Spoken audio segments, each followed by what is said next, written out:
Chapter 10. The Resurrection of Christ.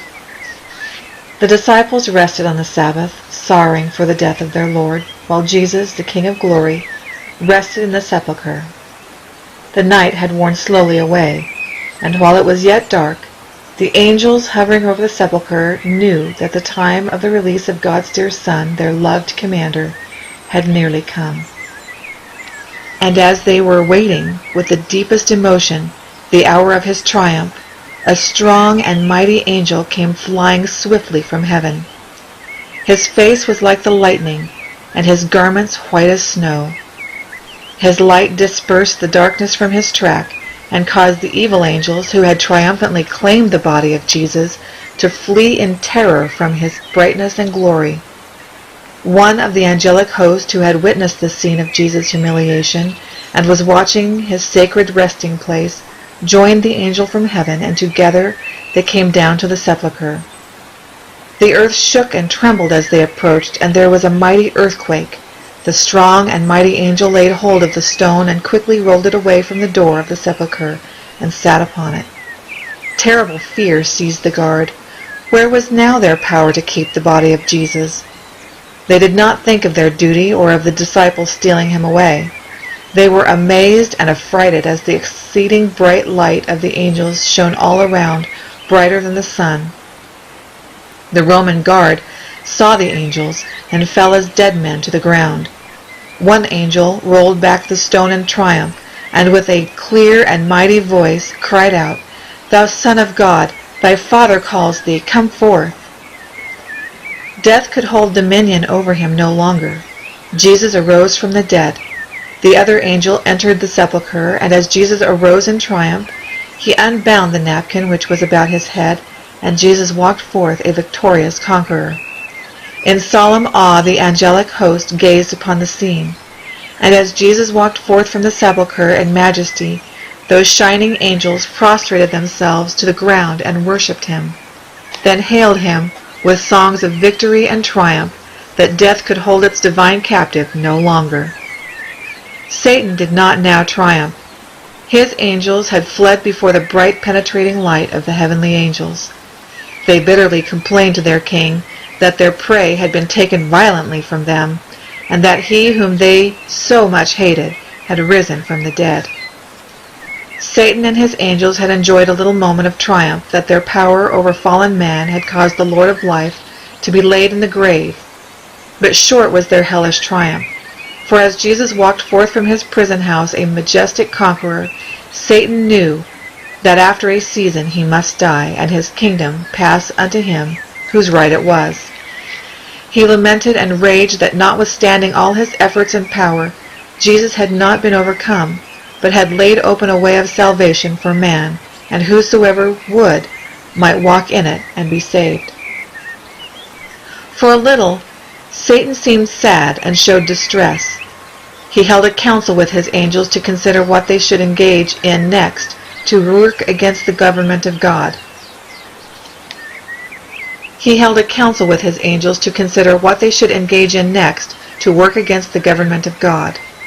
Said Satan, "You must hasten to the chief priests and elders." We succeeded in deceiving them and blinding their eyes and hardening their hearts against Jesus. We made them believe he was an impostor, that Roman guard will carry the hateful news that Christ is risen. Now hold it before them in a bright light, that as they were his murderers, if it becomes known that Jesus is risen, they will be stoned to death by the people, in that they killed an innocent man. I saw the Roman guard as the angelic host passed back to heaven, and the light and glory passed away, raised themselves to see if it were safe for them to look around. They were filled with amazement as they saw that the great stone was rolled from the door of the sepulchre and Jesus was risen. They hastened to the chief priests and elders with the wonderful story of what they had seen, and as those murderers heard the marvelous report, paleness sat upon every face. Horror seized them at what they had done. They then realized that if the report was correct, they were lost.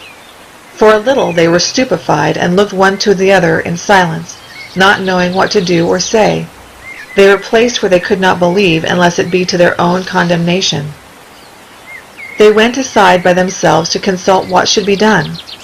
They decided that if it should be spread abroad that Jesus had risen, and the report of such amazing glory, which caused the guard to fall like dead men, should come to the people, they would surely be enraged, and would slay them. They decided to hire the soldiers to keep the matter secret. They offered them much money, saying that they would persuade the governor and save them. For the sake of money, the Roman guards sold their honor and agreed to follow the counsel of the priests and elders.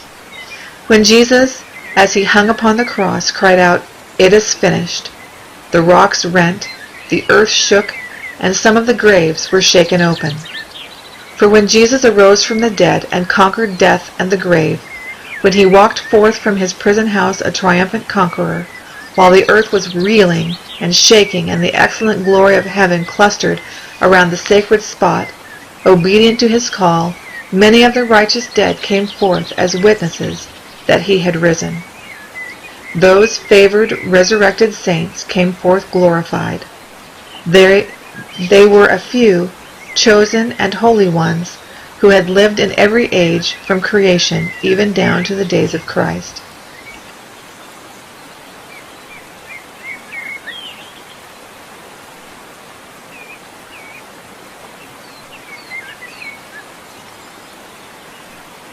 And while the chief priests and Pharisees were seeking to cover up the resurrection of Christ, God chose to bring up a company from their graves to testify that Jesus had risen and to declare his glory.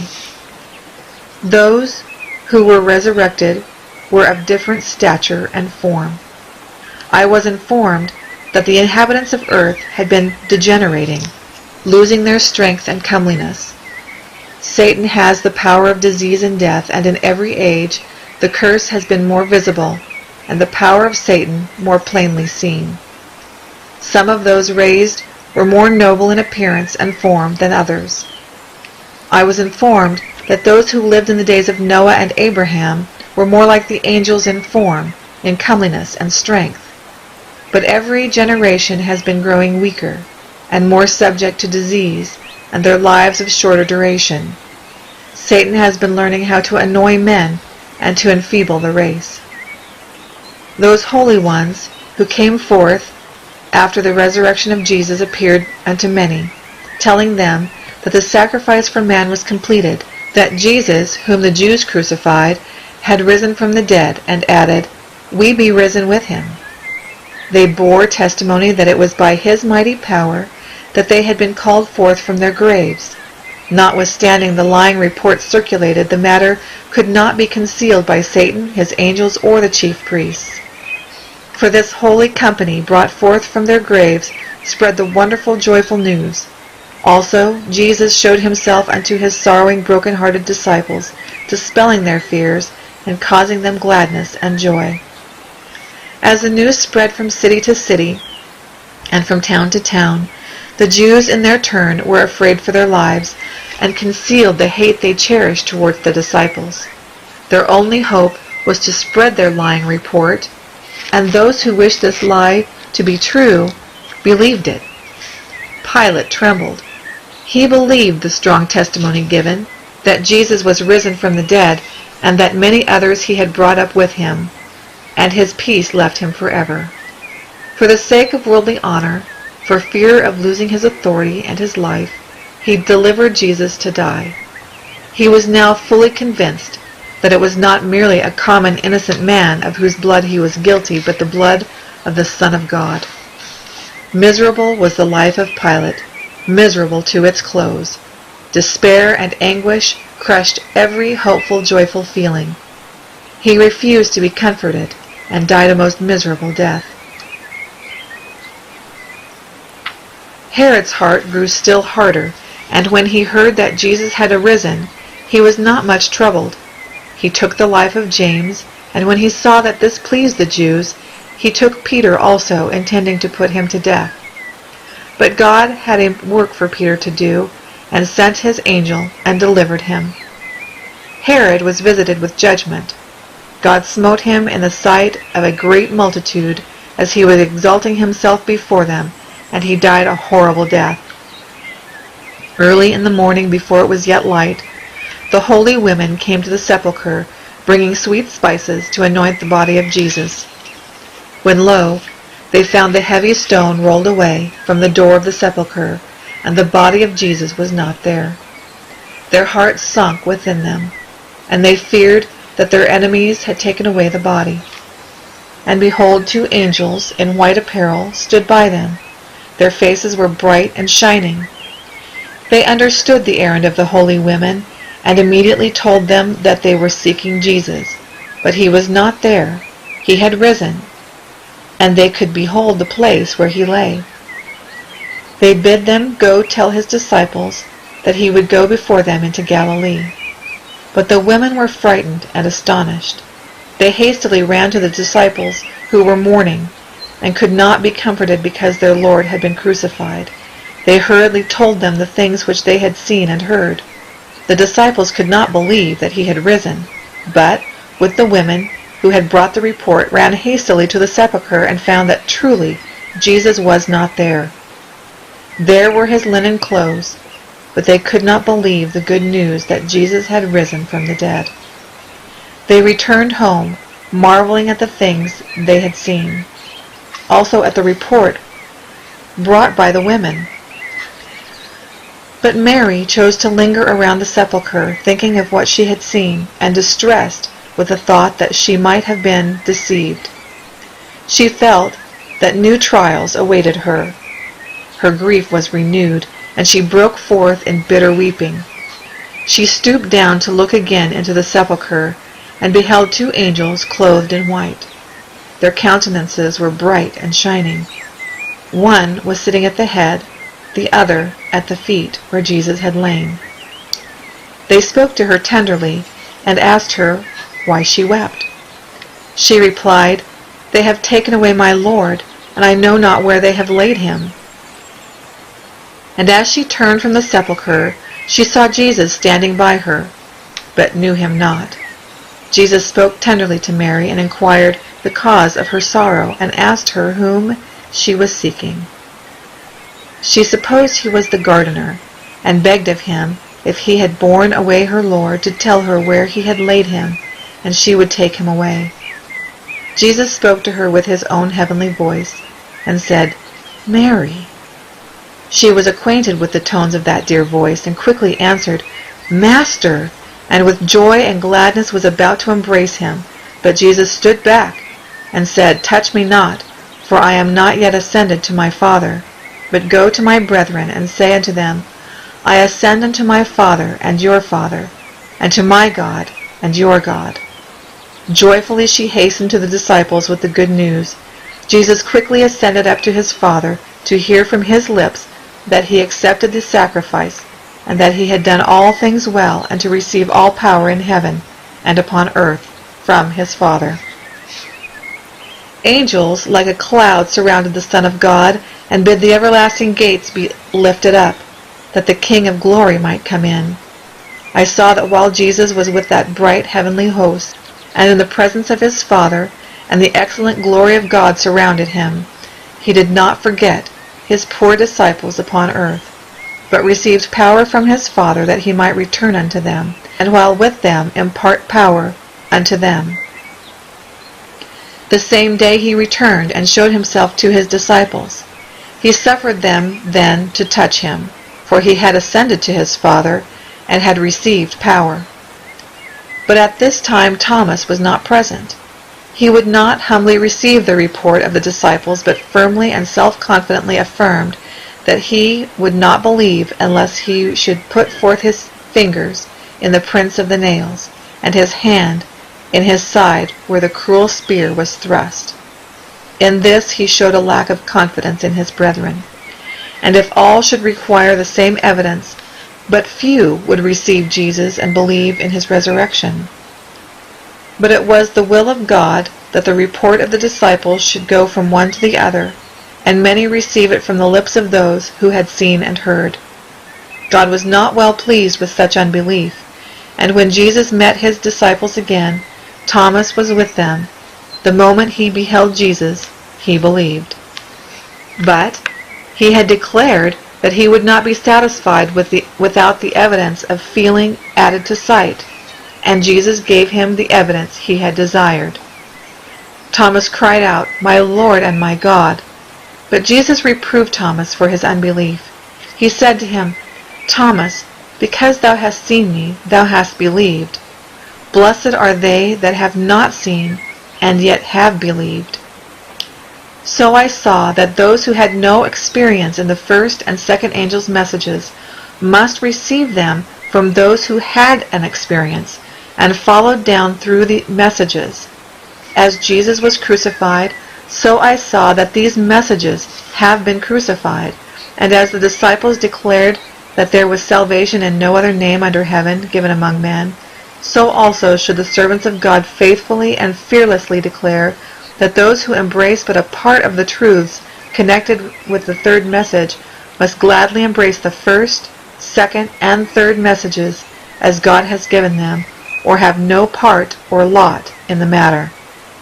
I was shown that while the holy women were carrying the report that Jesus had risen, the Roman guard were circulating the lie that had been put in their mouths by the chief priests and elders, that the disciples came by night while they slept and stole the body of Jesus. Satan had put this lie into the hearts and mouths of the chief priests, and the people stood ready to receive their word. But God had made this matter sure, and placed this important event upon which hangs salvation beyond all doubt, and where it was impossible for priests and elders to cover it up. Witnesses were raised from the dead to testify to Christ's resurrection. Jesus remained with his disciples 40 days, causing them joy and gladness of heart, and opening to them more fully the realities of the kingdom of God. He commissioned them to bear testimony to the things which they had seen and heard concerning his sufferings, death, and resurrection, that he had made a sacrifice for sin, that all who would might come unto him and find life. He, with faithful tenderness, told them that they would be persecuted and distressed, that they would find relief in referring to their experience and remembering the words he had spoken to them. He told them that he had overcome the temptations of the devil and maintained the victory through trials and suffering, that Satan could have no more power over him, but would more directly bring his temptations and power to bear upon them and upon all who should believe in his name. He told them that they could overcome as he had overcome.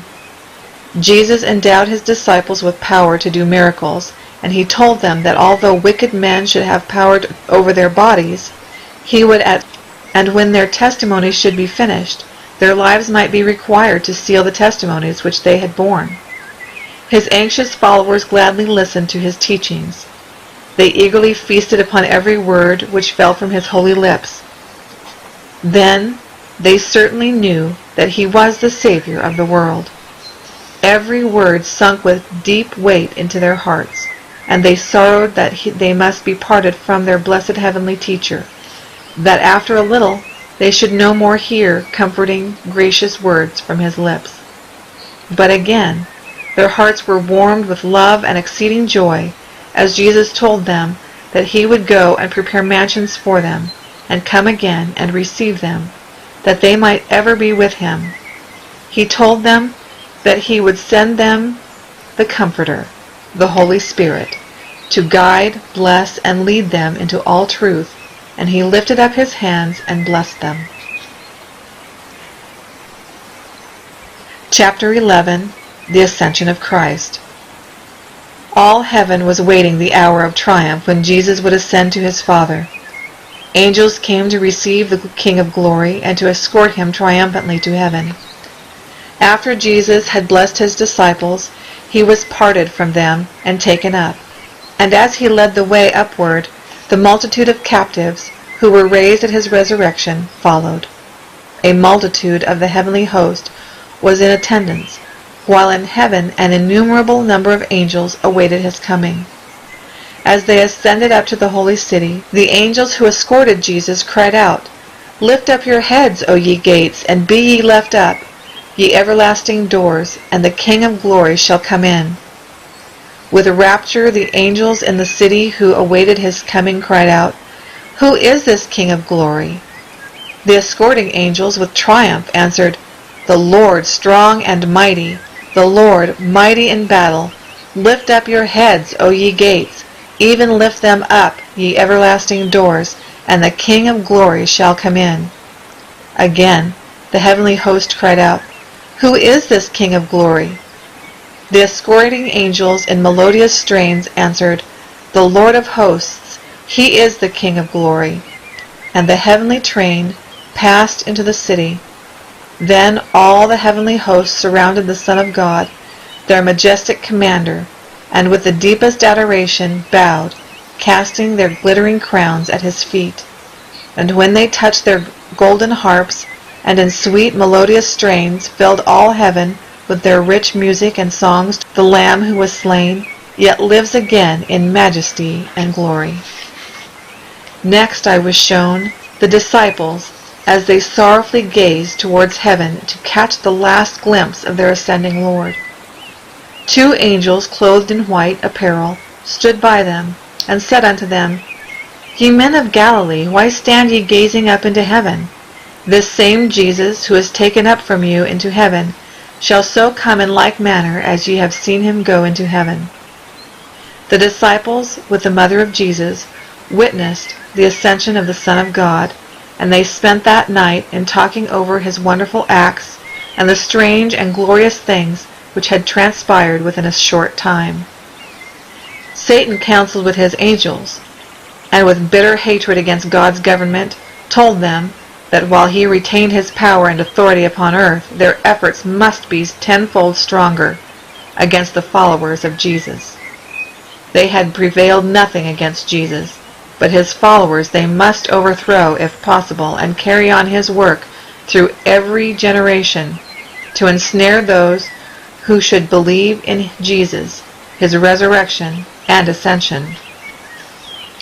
Satan related to his angels that Jesus had given his disciples power to cast them out, rebuke them, and heal those whom he should afflict. Then Satan's angels went forth like roaring lions, seeking to destroy the followers of Jesus.